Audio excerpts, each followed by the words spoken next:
Aquí va la segunda parte de nuestro video explicativo de lo que es nuestro contenido 1.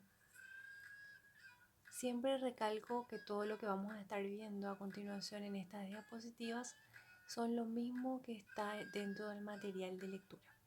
Solamente como hay puntos que quiero que visualicen bien, es que lo pasé a este formato de PDF, pero es el mismo contenido que se encuentra disponible en el material de lectura.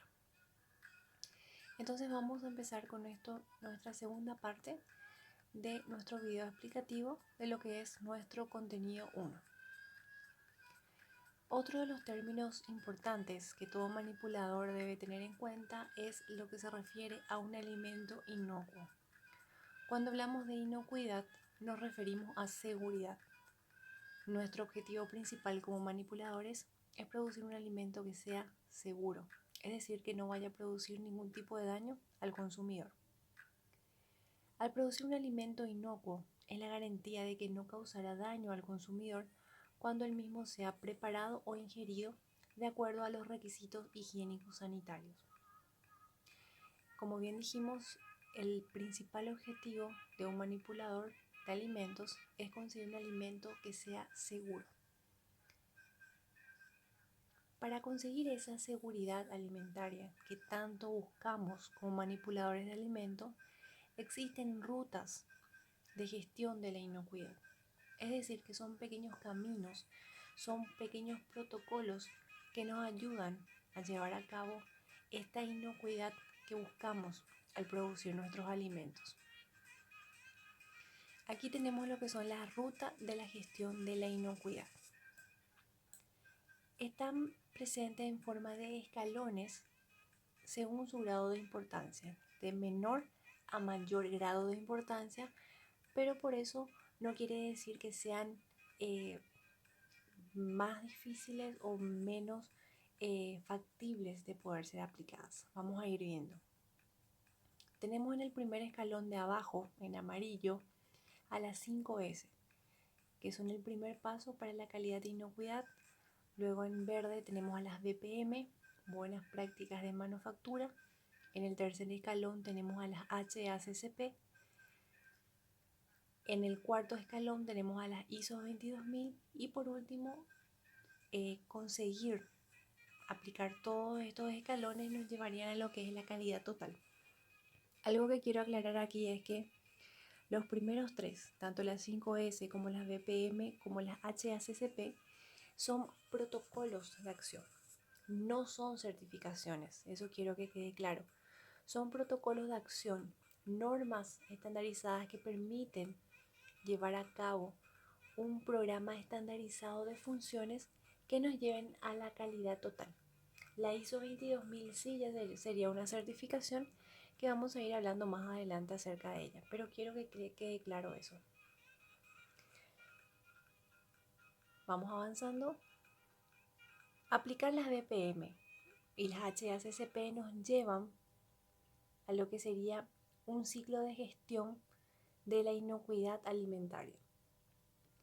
Es decir, poder aplicar ambas nos ayudan a asegurar mucho mejor esa inocuidad alimentaria en nuestro servicio, lo que sería el programa GIA, Programa de Gestión de la Inocuidad Alimentaria. Sería simplemente una función de los protocolos que se establecen dentro de las BPM como dentro de las HACCP. Vamos a empezar hablando un poquitito de lo que son las 5S. Las 5S son un programa de gestión de calidad que inició en Japón. Es realmente un sistema dentro de todos los que existen, el más práctico y simple de aplicar, ya que no requiere muchos requisitos, no lleva muchos protocolos, simplemente que se puedan cumplir las 5 S que establecen, que serían la clasificación y descarte, organización, higiene y visualización, disciplina y compromiso y limpieza. Obviamente se definen 5 S porque sus palabras están establecidas en japonés,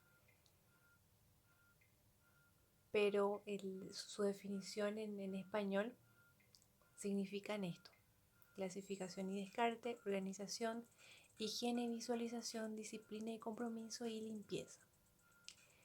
Se considera que si en un lugar, porque esto se puede establecer no solamente en cocinas, sino también en oficinas, dentro del hogar mismo se puedan aplicar las 5 S,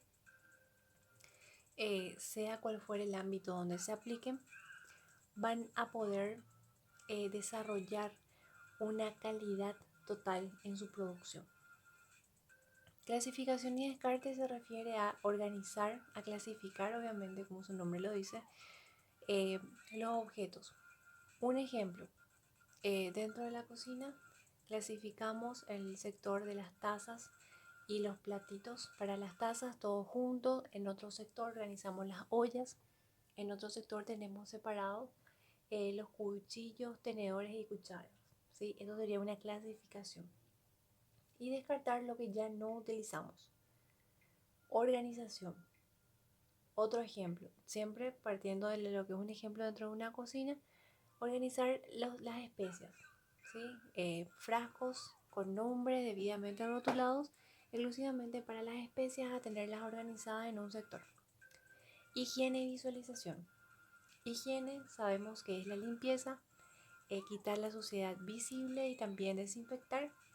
Y visualización, es decir, visualizar todos esos lugares que requieren de una limpieza. En especial las zonas muchas veces olvidadas, que son detrás de las heladeras, detrás de los armarios. Destinar un plan de limpieza, que puede ser semanal o quincenal, para limpiar esos lugares un poco más difíciles y que no se limpian todos los días. Disciplina y compromiso, porque obviamente realizar una limpieza, realizar una organización requiere que todos puedan estar involucrados para que todo eso pueda mantenerse con el tiempo. Y obviamente la limpieza, que es el factor principal de toda gestión de inocuidad, poder mantener esa limpieza, y además que esta limpieza pueda ser mantenida en el tiempo, ya que todos los eslabones, o sea, todas las personas deben estar involucradas para que esto pueda cumplirse. El segundo punto de la ruta de gestión de inocuidad, tenemos lo que son las BPM, buenas prácticas de manufactura. Como su nombre lo dice, prácticas de manufactura. Manufactura es elaborar algo, y lo que buscan es lo siguiente: obtener un producto seguro para el consumo humano, que se centralicen en la higiene y la forma en que se manipula. Como bien dijimos, son programas de acción, ¿sí? Buscan estandarizar los procesos. ¿Qué es estandarizar? Es realizar algo de una forma determinada, que eso quede por escrito, de manera que un personal, el siguiente personal que vuelve, todos pueden realizarlo de la misma manera como está establecido. Un ejemplo, las BPM establecen un protocolo de acción para la limpieza de las mesadas de cocina. Se establece que las mesadas de cocina se van a limpiar con un paño seco, se van a limpiar con agua y jabón y desinfectar con alcohol al 70% por medio de un rociador. Todo eso está establecido por escrito.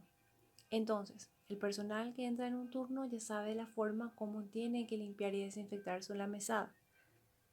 Por tanto, el siguiente personal que viene en el siguiente turno también lo debe realizar de la misma manera. A eso se refiere a estandarizar un proceso, que quede por escrito, que esté establecido el proceso a seguir y que todos lo puedan realizar de la misma manera, no cada uno a su antojo. Son útiles para el diseño y funcionamiento de los establecimientos, contribuyen al aseguramiento de una producción de alimentos seguros, que es justamente lo que nosotros queremos. Son indispensables para la aplicación del sistema HACCP, que son los análisis de peligros y puntos críticos de control. Es decir, que prácticamente van de la mano. Para que las HACCP puedan cumplirse, las BPM necesitan estar también involucradas. Y se asocian con un control a través de inspecciones del establecimiento. Aquí una consulta que muchas veces surge es a nivel país, ¿quién es la institución encargada de velar por el cumplimiento de las BPM? Y es el INAM, el Instituto Nacional de Alimentación y Nutrición. Es el establecimiento, es la institución, mejor dicho, encargada de velar por la aplicación de estas BPM dentro de los establecimientos de cocina, dentro de los también emprendimientos que también deberían poder aplicar.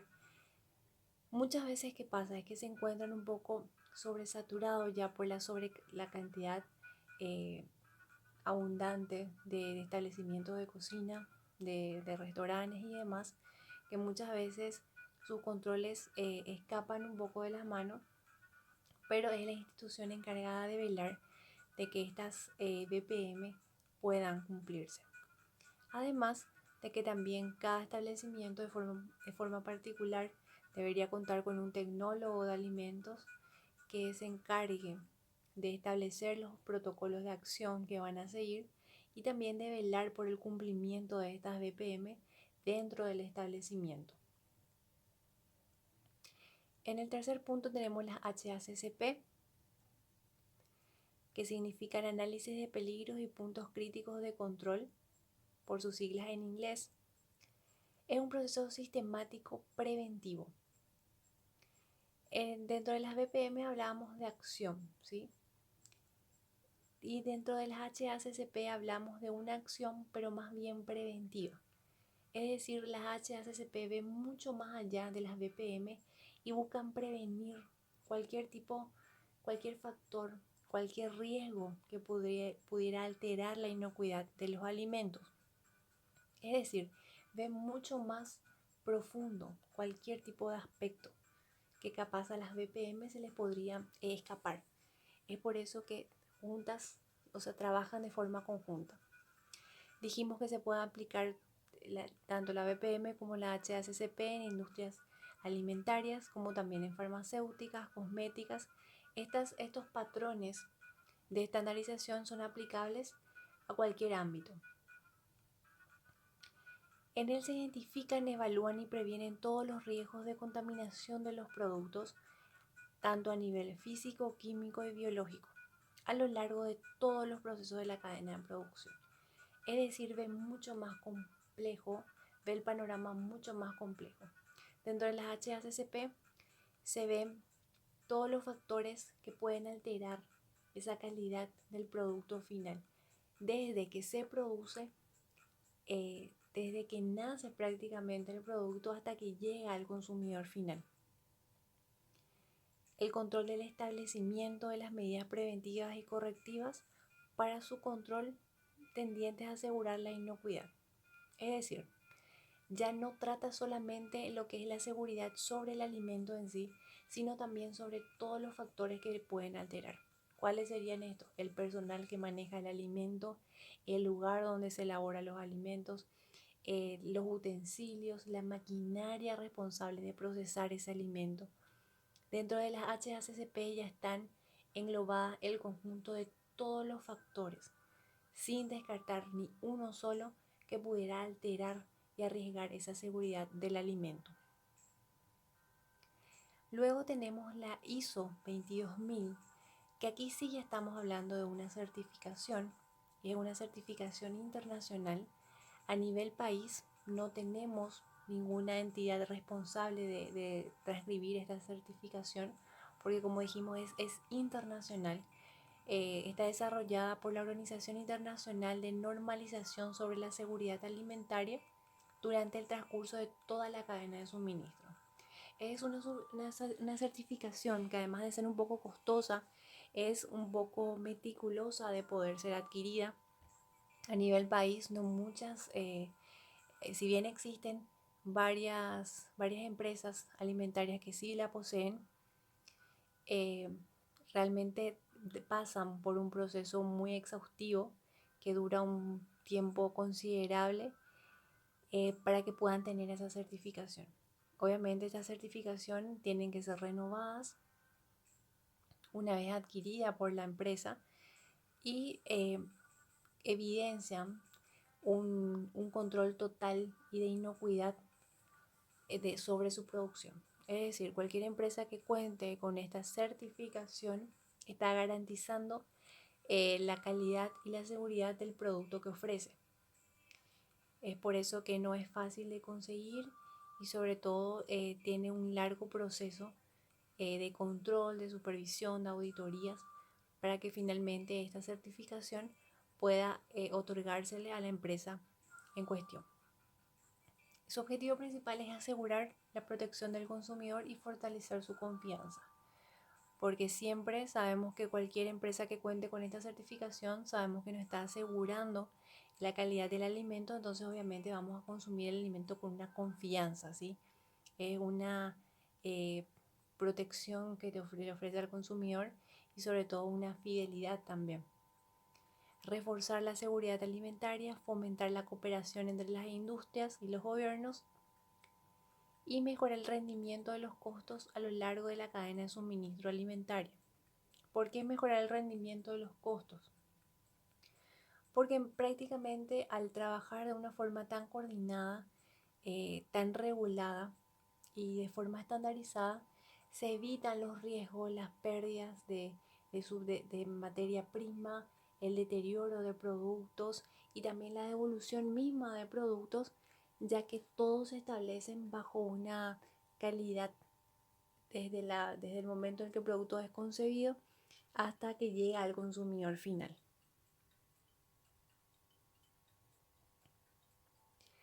Siguiendo todos estos eslabones que ya hemos visto, la 5S, la BPM, la HACCP y sobre todo poder tener esa certificación, podemos decir que llegamos a la calidad total, que es lo que buscamos.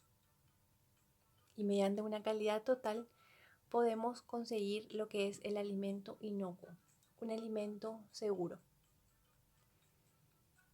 Aplicando simplemente las 5S, la BPM y la HACCP, podemos asegurar esa calidad total.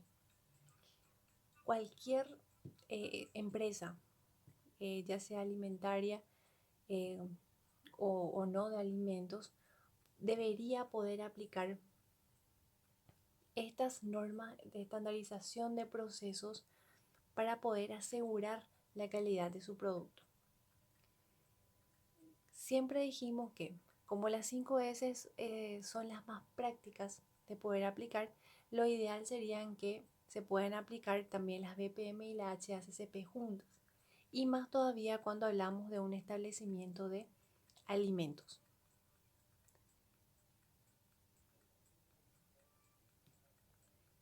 Existen requisitos que debe cumplir un alimento para que pueda ser considerado inocuo. Estuvimos viendo todas las rutas por las cuales debe pasar la cadena alimentaria para poder conseguir esa seguridad en el producto. Y también hay requisitos que se deben cumplir. Dijimos que como manipulador buscamos que el alimento que elaboramos sea seguro, sea inocuo. Pero hay pequeños requisitos que debemos tener en cuenta. Para poder decir que mi alimento es seguro, debe ser un alimento que se encuentre sin contaminantes.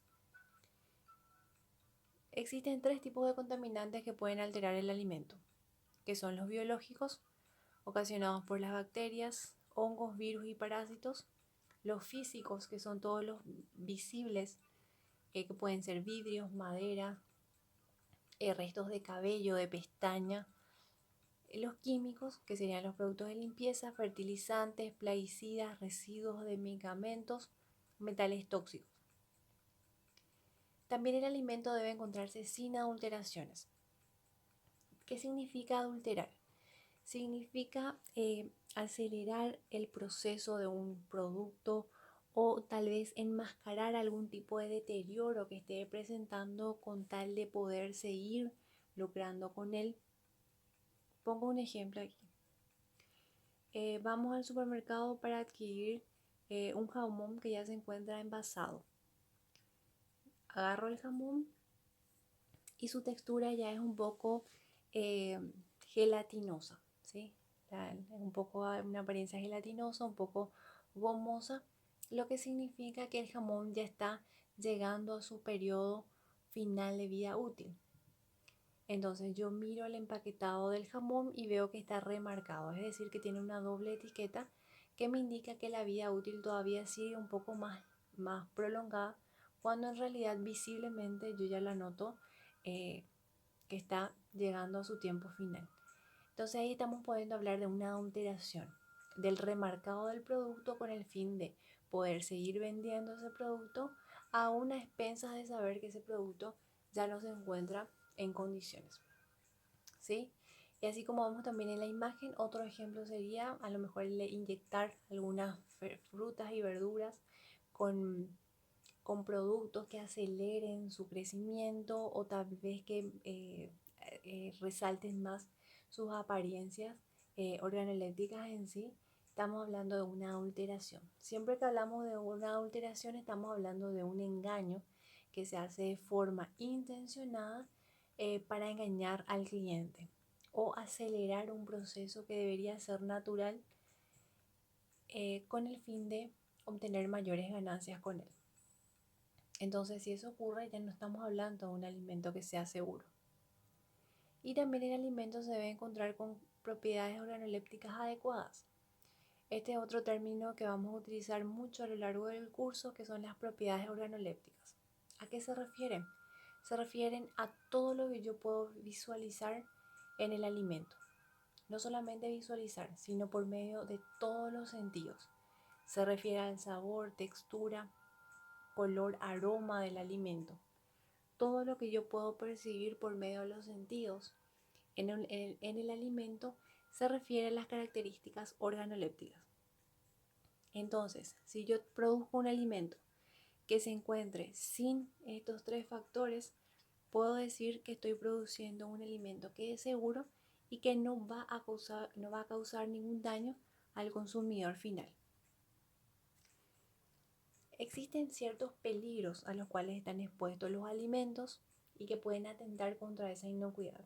Como estuvimos viendo en el gráfico anterior, están los contaminantes, ¿sí?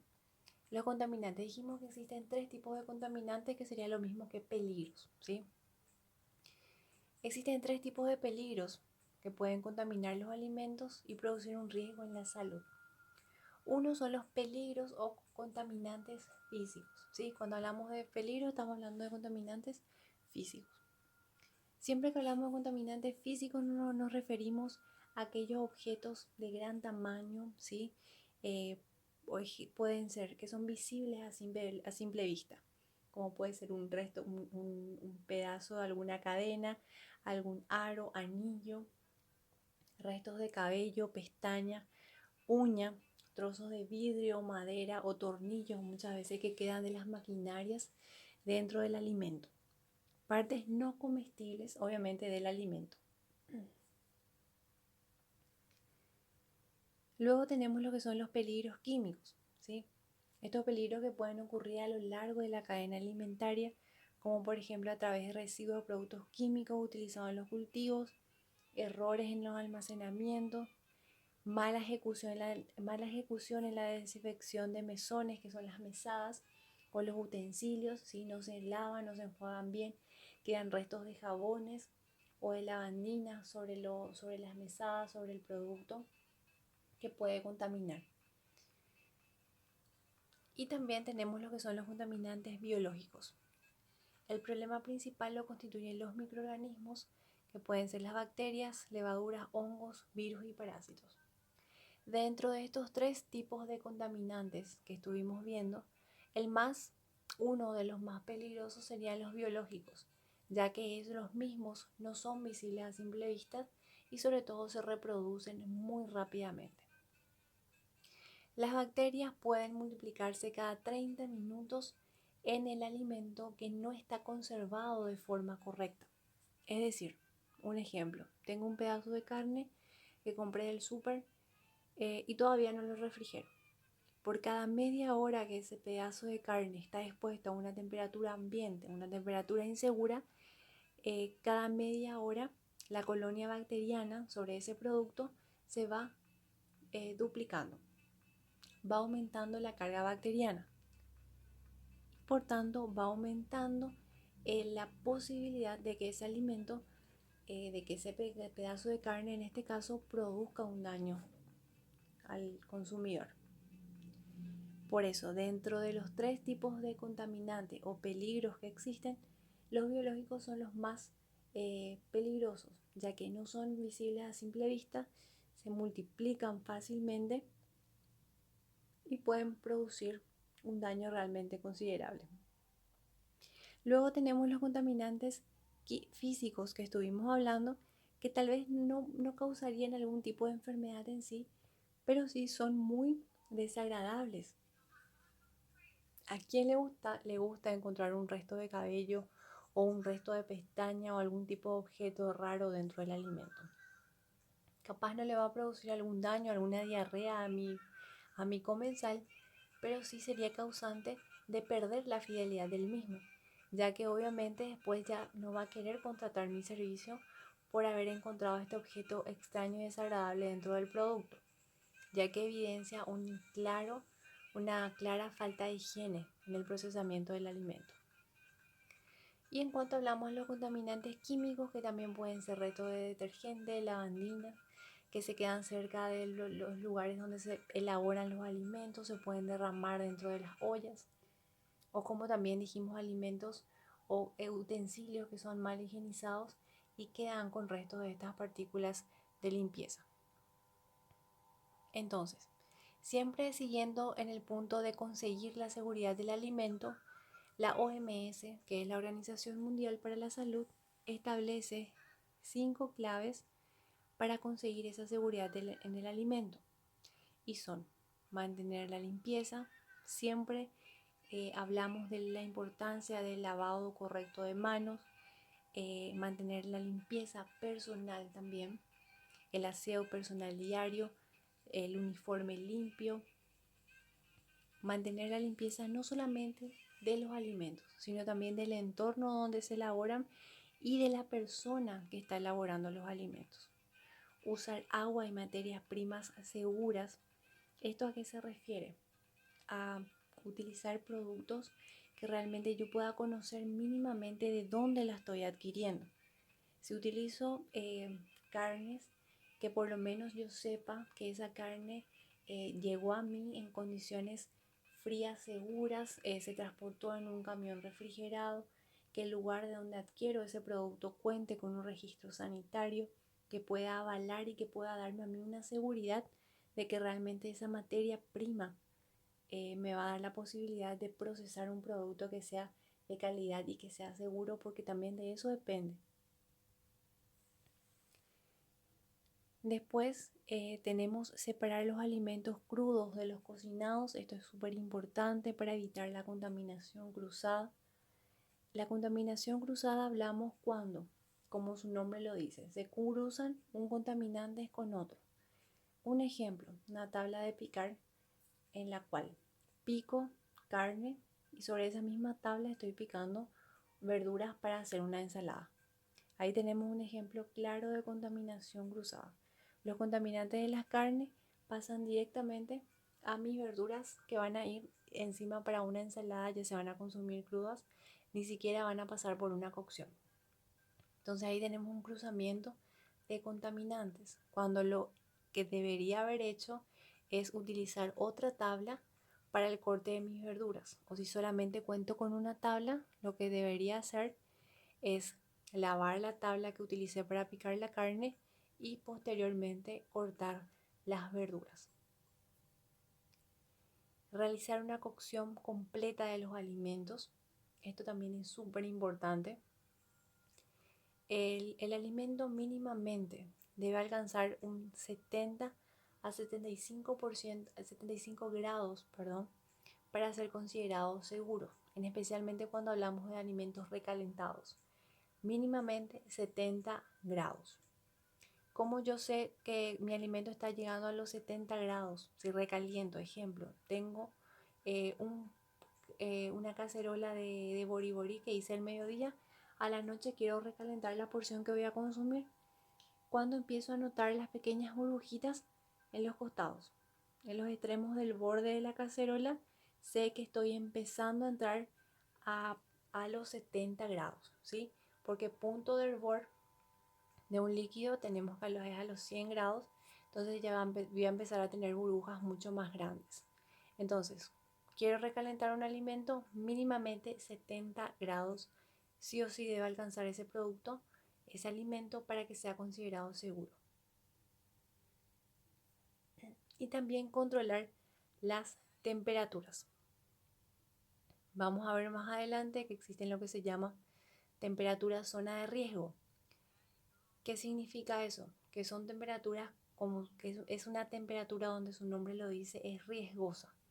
Es decir, que le encanta a los microorganismos y en ese margen ellos crecen, se multiplican y van duplicando su, su cantidad y sobre todo su capacidad de producir algún tipo de daño. Esa temperatura está comprendida entre los 5 y 65 grados, ¿sí? Ahí tenemos 60, pero oscila entre los 5 y 65 grados. Es considerada una zona temperatura de riesgo, es decir, que es una zona ideal para que los microorganismos crezcan, se reproduzcan y aumenten en cantidad. Por lo tanto, aumenten su capacidad de producir daño. Es por eso que hablamos de una temperatura segura a partir de 70 grados recién, ¿sí? Y para frío a partir de 4 grados. Seguridad alimentaria. Dijimos que nuestro principal objetivo es producir un alimento seguro. Para que ese alimento sea seguro, también debemos asegurar su disponibilidad. La seguridad alimentaria existe cuando todas las personas tienen acceso en todo momento, ya sea físico, social, económico, a alimentos suficientes, seguros y nutritivos para cubrir sus necesidades nutricionales y las preferencias culturales para una vida sana y activa. Es decir, también obviamente capaz la seguridad alimentaria, el, el manipulador está involucrado en él porque forma parte de producir un alimento seguro, que ese alimento seguro esté disponible y al alcance del consumidor. Y sobre todo que sea seguro y nutritivo. Porque dijimos que en ningún momento esa calidad del alimento, esa seguridad que yo debo ofrecer al producir un alimento, debe ser a expensas de que ese alimento se vea mal, tenga un sabor desagradable, una apariencia desagradable o sobre todo que haya perdido totalmente sus cualidades nutricionales. Entonces, hablamos de seguridad alimentaria cuando yo puedo ser capaz de ofrecer ese acceso al alimento a mi consumidor en todo momento y sobre todo que ese alimento sea de calidad. Dijimos que debemos buscar que el alimento no solamente sea seguro, sino que también sea de calidad, que sea atractivo a la vista y sobre todo que sea delicioso, que pueda cubrir esa necesidad por el cual el comensal acudió a mí a buscar ese servicio que yo estoy ofreciendo. Y finalmente, la importancia de la manipulación higiénica de los alimentos. Iremos resumiendo un poquitito por qué es importante al fin y al cabo la manipulación higiénica de los alimentos. Estuvimos viendo que abarca muchísimo más de lo que es simplemente lavar y higienizar bien las verduras, higienizarse las manos, sino que abarca muchísimos más factores. El consumo de los alimentos es primordial, ya que de lo contrario las enfermedades transmitidas por alimentos podrían afectar a la salud de toda la población sin excepción. El consumo de alimentos en buen estado. Obviamente dijimos eso, que es lo que nosotros buscamos. Elaborar alimentos que obviamente se encuentren en buen estado y que sean seguros y evitar enfermedades. Y vuelvo al ejemplo que les había dado en el video anterior, de que nosotros como manipuladores podemos ser los responsables de que un evento continúe hasta largas horas de la noche con los participantes felices o que ese evento termine de una forma desagradable con todos los invitados internados en el sanatorio a causa de una intoxicación alimentaria. Es impresionante la responsabilidad que nosotros tenemos al momento de estar manipulando alimentos, porque tan solo un error en la práctica, un pequeño error que tengamos puede alterar todo el proceso y afectar a muchísimas personas. Si manipulamos los alimentos practicando normas higiénicas, evitaremos que nuestras familias o nuestros clientes puedan enfermar, que es justamente lo que nosotros queremos evitar. Nadie quiere que alguien se enferme a causa nuestra por una irresponsabilidad en el manejo de los alimentos. Además que como profesionales de la alimentación tenemos una responsabilidad de respetar y proteger la salud de los consumidores por medio de unas buenas prácticas de manipulación. Además, también le recalco a todo esto la importancia de poder conseguir la fidelidad de nuestros clientes. Cuando uno produce un servicio, uno quiere que ese cliente vuelva a venir a nosotros porque estuvo satisfecho con el servicio que le dimos. Entonces, parte de esa fidelidad va a nacer en base a la calidad del servicio que le dimos. Si hicimos un trabajo excelente, elaboramos súper bien y cubrimos esa necesidad por el cual el cliente vino a nosotros, obviamente un cliente satisfecho es un cliente que va a volver a contratar nuestro servicio. Siempre digo esto, un cliente satisfecho es la mejor publicidad que uno puede tener. Uno puede tener la mejor red social, tener buena publicidad, buen marketing ahí, pero un cliente satisfecho que está recorriendo por ahí, que hable bien de tu trabajo, es la mejor carta de presentación y la mejor publicidad que uno puede tener. Por eso capaz estamos empezando recién nuestro negocio. Tenemos 1 o 2 clientes nomás, pero a esos 1 o 2 clientes que tenemos debemos de tenerles de la mejor manera, ofrecerles el mejor servicio de calidad, porque ellos mismos van a hacer nuestra mejor publicidad, que va a estar hablando de nuestro trabajo, de la calidad del servicio que ofrecimos, y obviamente eso va a hacer que vengan más clientes a contratar el servicio que estoy ofreciendo. Entonces, siempre cuidar el trabajo que estamos haciendo, hacerlo de forma responsable, independientemente si estamos trabajando en una cocina de algún restaurante importante o en algún lugar de una cocina grande, o si estoy trabajando desde mi casa, igual eso nunca tiene que ser excusa para poder aplicar normas higiénicas en todo momento. Nunca tiene que ser una excusa el hecho de trabajar desde la casa nomás, el hecho de no tener un local o a lo mejor de no tener tantas tablas de picar para evitar aplicar normas higiénicas. Independientemente del lugar en el que nos encontremos, en el contexto en el que estemos, siempre debemos aplicarlo. Y más aún si es que estamos ofreciendo algún tipo de servicio, si es que estamos vendiendo algún tipo de producto, con más razón aún debemos aplicarlas en todo momento. Hasta aquí es la segunda parte de nuestro video explicativo del módulo 1. No se olviden que está disponible el foro de consultas y también la mensajería de la plataforma para cualquier duda que vayan teniendo, o si algo no les quedó claro, les iré respondiendo con gusto.